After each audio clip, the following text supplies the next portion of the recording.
ओम हर हर महादेव शिव शंभु दीपं ज्योति परम ब्रह्म दीपं ज्योति जनार्दन दीपहर तुम्हें पाप पूजा दीप नमस्तुते धवलेश्वराय वालालिंगाय नमो नमः। संसार सुखी रखंतु।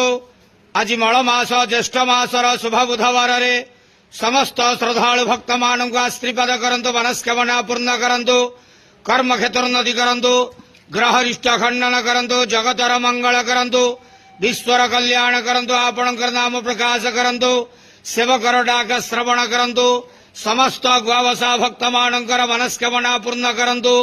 जो जो भक्त माने आपणक पाखरे मानसिक रखिजंती तांका मानसिक पूर्ण करंतु। बाबा धवलेश्वराय वालालिंगाय नमो नमः। संसार सुखी रखंतु आनंद गवार हरि बोलो। आज मलमास ज्येष्ठ मासर शुभ बुधवार समस्त श्रद्धालु भक्त मान को आश्रीपद करंतु आनंद गवार हरि बोलो। हर हर महादेव शिव शंभु धवलेश्वराय वालालिंगाय नमो नमः।